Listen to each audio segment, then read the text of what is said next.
all the games I used to play in my younger, wilder days. The game of clubs and tees had never crossed my mind. But after some discussion with my closest, dearest friends, I decided that... Welcome into yet another episode of the Turn Fantasy Golf Podcast. As always, my name is AndrewPutters.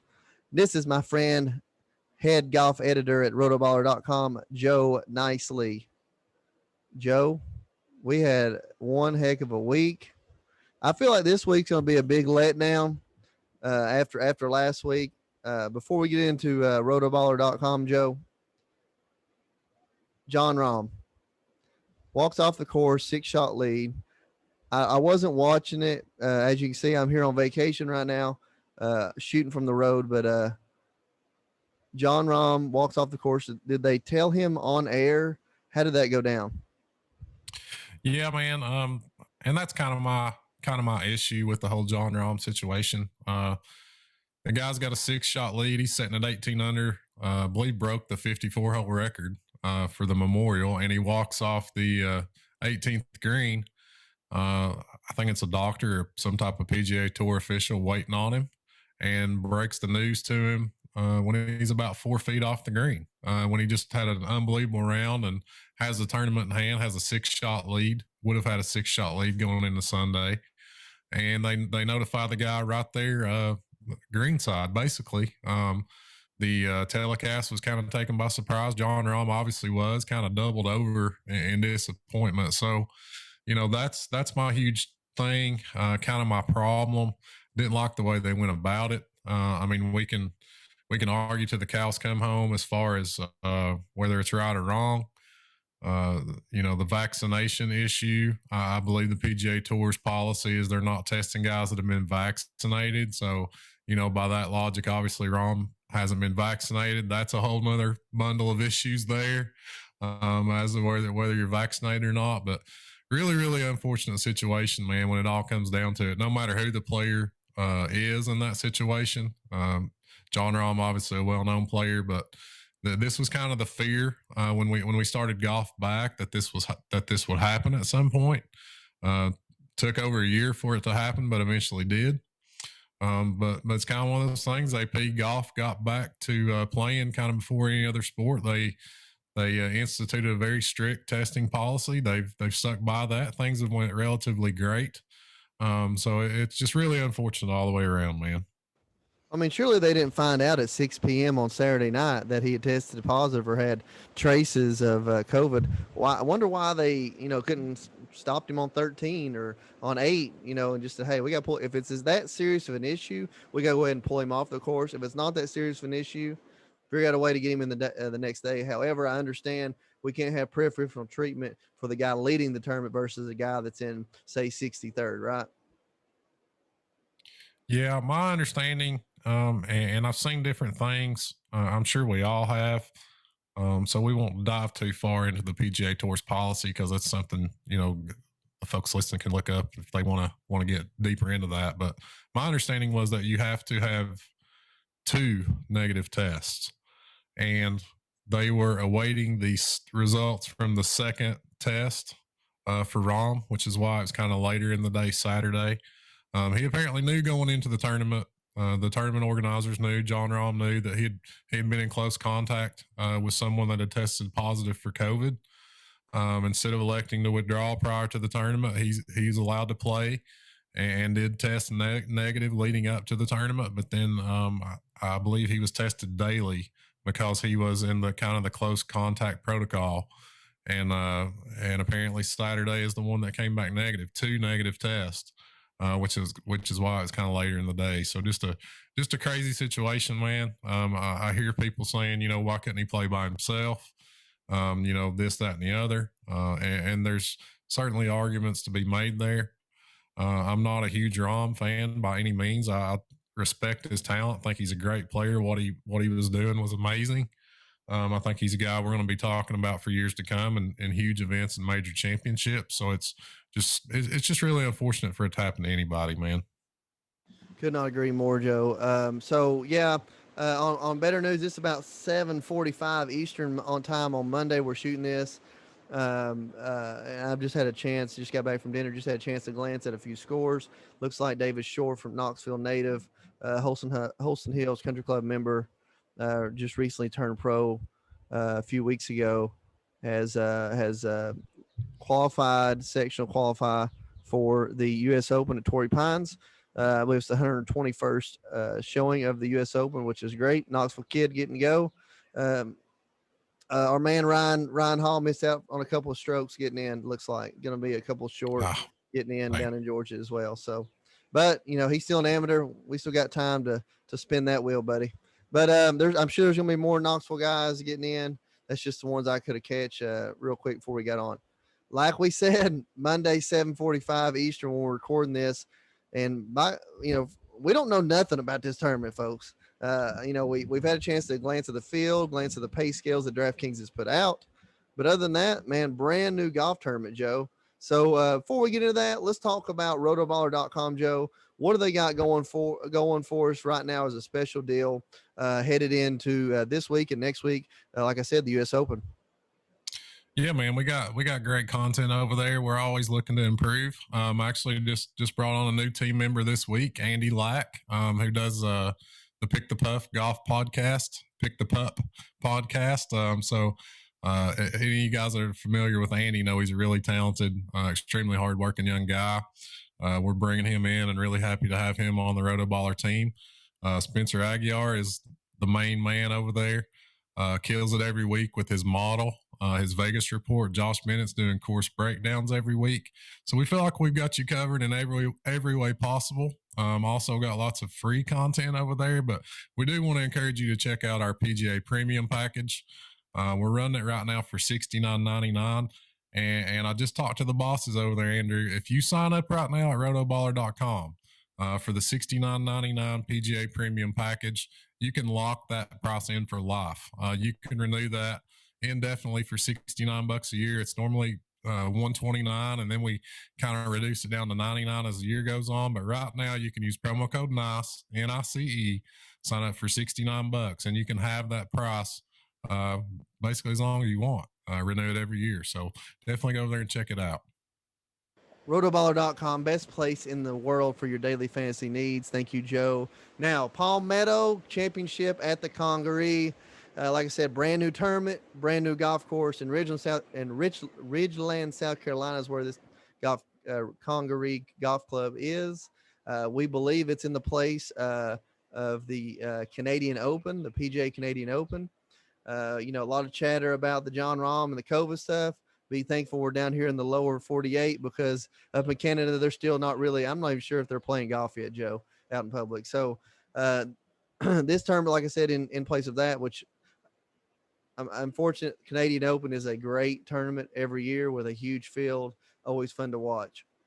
Now, this golf course, Joe, first of all, course architect, 2017, Tom Fazio, one of the probably one of the most well-known, or is the most well-known current course designer out there, course architect out there. The Congaree, like I said, is only 4 years old. Last year was ranked 39 in the Golf Digest Top 100. 2018, it was rated best new private course in America. It's built to play firm and fast. We got Bermuda throughout, Champion Bermuda and Tiff Grand Bermuda throughout. And it's built to play firm and fast. It's got a base sand line underneath all that Bermuda. So, as far as the superintendent, David Barrett, very well respected. 2 previous jobs he had, Pine Valley, Diamond Creek, 2 huge in the golf world. It's 2 huge jobs there as far as course superintendents are concerned. And the only negative is maybe Barrett hasn't had that long to prepare for this. They found out just, a few short months ago they were going to have it here. But that being said, I'm sure that they're going to have everything together. Par 71, 76.55 is the yardage setup. Joe, I think I've hit everything I can think of. But what else you got for me on the golf course? Yeah, man, we're guessing a lot. we're guessing a lot about as to how this golf course is going to play. As you mentioned, AP, relatively new golf course. I think just built 4 or 5 years ago, but it certainly made an impression in the kind of the golf community at large. Number 39 in Golf Digest Top 100, like you mentioned, Tom Fazio, who very, very prominent guy, did Shadow Creek, kind of immediately comes to mind. And this is actually a really cool layout, really neat design. Hearing a lot of comparisons to Royal Melbourne, where the President's Cup was. And I think you mentioned, Andrew, firm and fast, man. That's going to be the name of the game this week. 4 par 5s for these guys to fire at. Basically no rough. So I'm certainly weighing driving distance this week. I'm looking for the Bombers to have a bit of an advantage because they will have room to operate off these tees. But we also don't want to discount the accurate guys, guys that can handle kind of playing the ball on the ground a little bit. So, there's tons of waste bunkers everywhere, which is kind of reminiscent of Kiowa Island, which is also in South Carolina.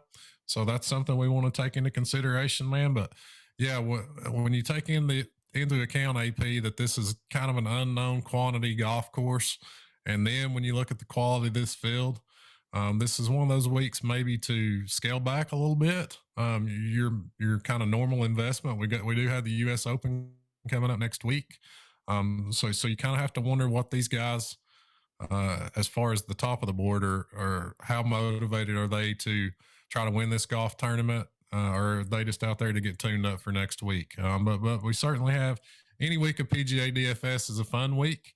So we're going to go through the salary scale, talk about a couple of guys, and just kind of have a fun week this week, man. Get ready for a huge event next week in the U.S. Open.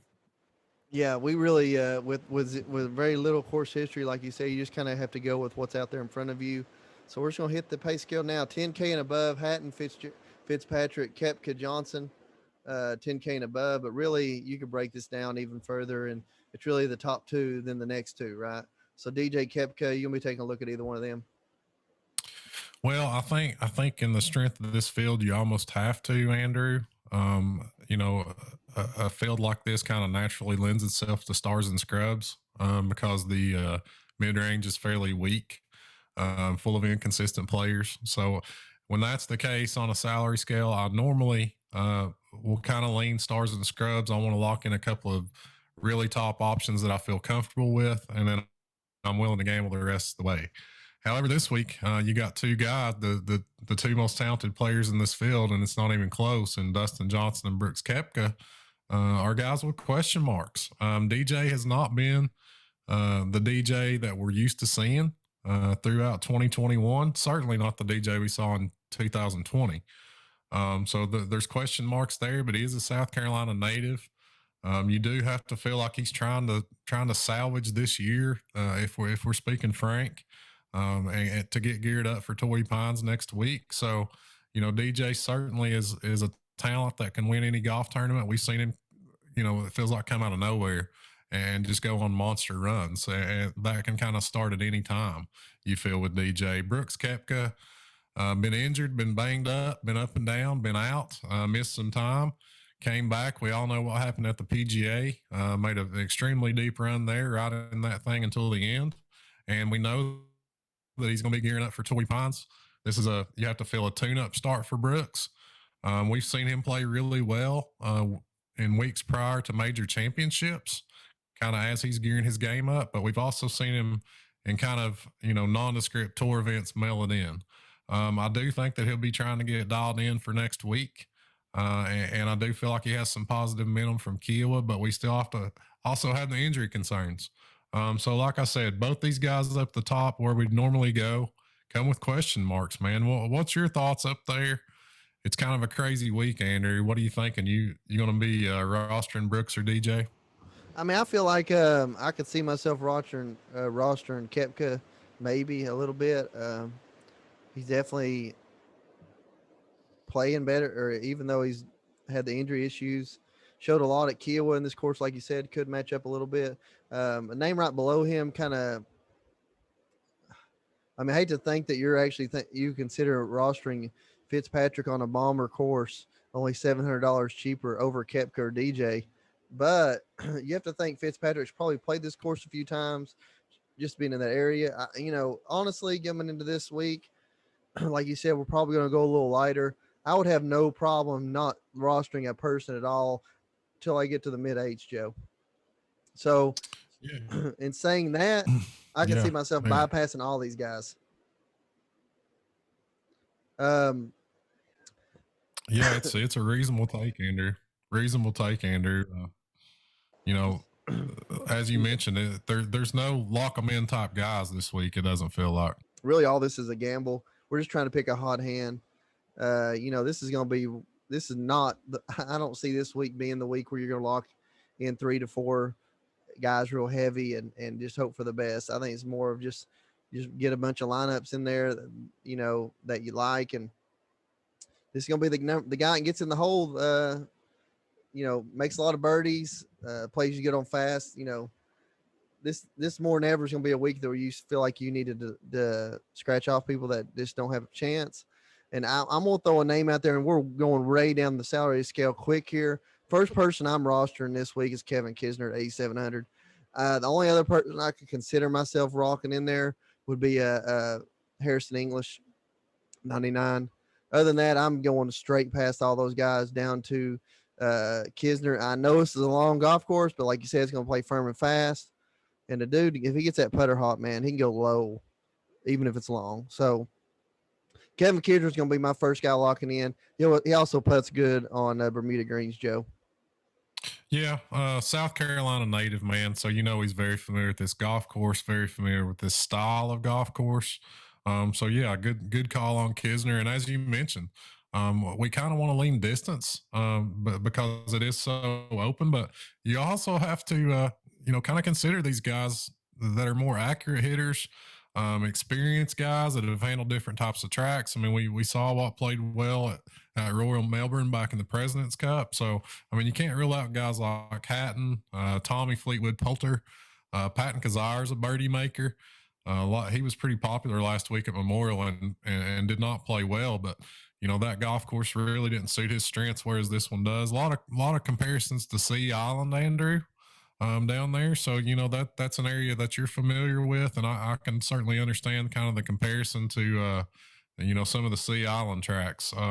But Kazire there's interesting. Garrett Kego is a player that's been dominant at stretches on the Euro Tour. I think he's only 22 years old. Caught a lot of attention there at the PGA in that last round when he kind of went on a birdie run. But they've certainly priced him up this week. To see him at 9K is fairly surprising. Almost hoping he was a player we could catch flying under the radar. Anytime you're talking about bomb and gouge tracks with Bermuda greens and need birdie makers, Keith Mitchell comes into the conversation, Andrew. So, even though there's that inconsistency there up and down, I think you can look at Keith Mitchell because he can make birdies, he can bomb it, and he is a great Bermuda putter. Brant Snedeker's a guy I've been on. He kind of faded out on us a little bit the last week or two, but, I'm willing to go back on this type of golf course. He can make birdies. He actually rates first in this field in strokes gained on par fives over the last 24 rounds.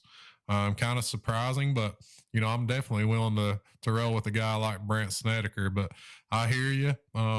Got an eye on Stallings and Doc there at 8K. And as you move down into the sevens, man, just more hit or miss guys. Luke List, we know, is a tremendous ball striker, but the putter, who knows?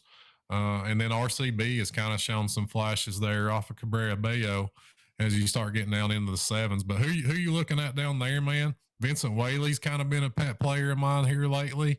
Sepp Straka, I'm always opening to rosterings. But who you looking at down in the sevens, AP?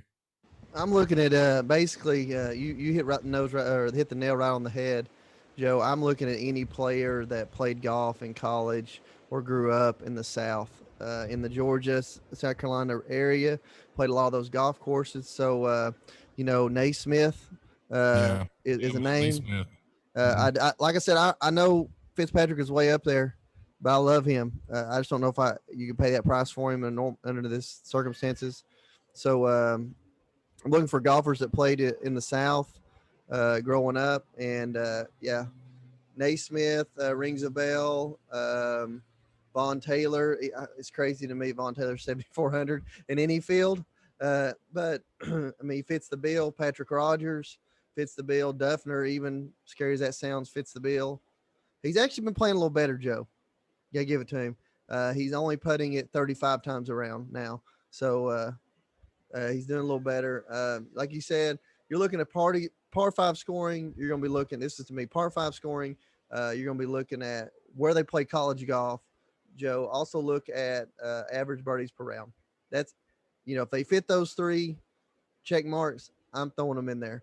When you get down to the 7s, normally I'm all over like a Scott Piercy. Kicking him out this week, Joe. He's gone. He's a goner on my list. So it's not just necessarily the ball striking. I do love the Kevin Mitchell call out, another Tennessee guy, and he's played great over the last 3 months. So Harrison Smith and him went, guess what? Played high school golf together. So there's that.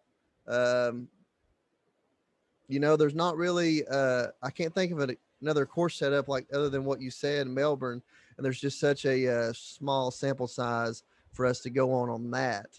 So I don't really, maybe Mark Hubbard makes a little sense. He hits the tee ball pretty far and putts pretty good. Scary as it sounds, Padraig Harrington makes some sense. Oh, John Pock making his debut. I know you're going to be all over that, right? Oh, you know it, baby. You know it. I think he's is he actually turning pro, or is he going to play next week in the U.S. Open? I feel like he's turning pro. Okay. We have to look it up on the PGA website, but you're about to be right. I kind of thought this might just be a warm up for the U.S. Open, which I was thinking he was in. But yeah, either way, unbelievable player out of Florida State. Beat out our boy Ryan Hall for the Ben Hogan Award.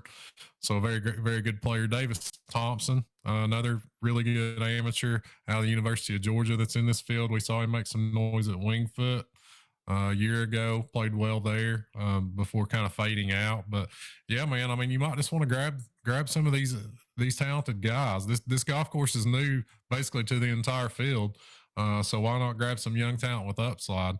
I'm looking at Roger Sloane there at 7K. He sticks out. He's 18th in this field in strokes gained tee to green, and also 18th in the field in birdies are better gained. So I feel like he's actually one guy. There aren't many on this salary scale that might be underpriced, but you might want to call Roger Sloane underpriced there at 7K. Bryce Garnett's kind of just a veteran that we've seen put things together from time to time. Cameron Percy's an Aussie. If we want to draw, some comparisons to Royal Melbourne, there aren't many Aussies in this field. Aren't many guys that played in that President's Cup in this field.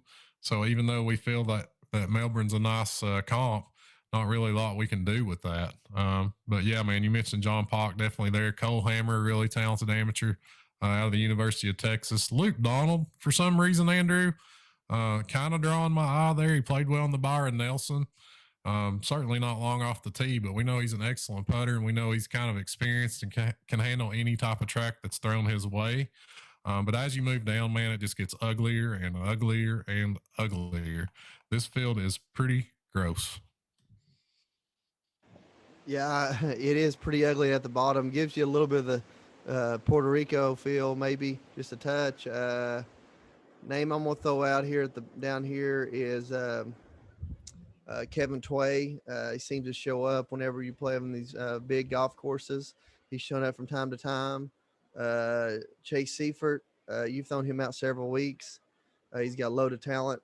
I probably wouldn't be against throwing him up there. He played pretty good at the PGA for the first round, and I know he fell off there. I think he missed the cut. Excuse me, I was talking about the Charles Schwab. Played pretty decent the first round of the Charles Schwab. Fell off after that. Man, Scott Brown. Didn't seem like that long ago we were talking about him being a first-round leader, half the weeks on the PGA Tour. He has dropped off quite a bit, but he's still in his field. Pete Maldonadi's not played great, but he's a good price. Is it time to give up on Will Gordon, Joe? Yeah, it's tough to pull the trigger on Will Gordon, man. I think we want him to get there, but I don't know that he is there right now. I'm not saying that he won't be at some point in the future, but man, it's been a rough go for Will. I'll throw out a random name, Andrew, since we're kind of reaching this week. I'll throw out Bryson Nemmer down there at 6,300. He's from Bluffton, South Carolina. and kind of familiar with him. He had a T27 in the Knoxville Open, kind of playing on the KFT tour. Played in the Puerto Rico Open, had a T39 in that. So he's a South Carolina boy. This is kind of right in his backyard. So I'll toss out. We're reaching this week. I'll toss out Bryson Nemmer there at 6,300. Since we're down there talking Will Gordon type situation. Yeah, I mean, I hate to move. We just don't know this field, Joe. I mean, we don't know this tournament, don't know this field. So I feel like we're kind of rushing through this episode, but without much, back knowledge, there's not much that two statistics guys could go off of. So, before we get to the last bit here, I'm going to say Greg Chalmers played pretty good a few weeks ago at the Wells Fargo. Missed the cut. He's 48 or 49 years old. He's got some game. He's from Australia. He's 6,300. That'd be a sneaky guy. Get big vet. Finished tied for second in the Puerto Rico Open. Like I said, very similar field. We just don't know where to go. I feel like this is going to be a scrubs and scrubs week. Instead of stars and scrubs, it's going to be scrubs and scrubs. Throw 6 people in there and see what happens. There aren't many stars even up at the top. Once you get outside those top dozen guys, if that's probably being a little bit generous. I mean, you got some interesting guys up there around the 9K range and down into the 8s, but when I say interesting, that doesn't equal consistent. So you're right, AP. That's a pretty nice way of putting it. Scrubs and scrubs lineups is probably what most of us are going to end up with. I think it's one of those things, man. Dig into the research. Look at birdies are better gain. Look at par 5 scoring. Look at driving distance. Maybe lean veterans if you're not in on the driving distance train. I always like grabbing these young guys. I'll have some Johnny Pock. I'll have some Davis Thompson. I'll jump in on these guys, just have a little fun with it. It's definitely a scaled back type of week for me, though, Andrew.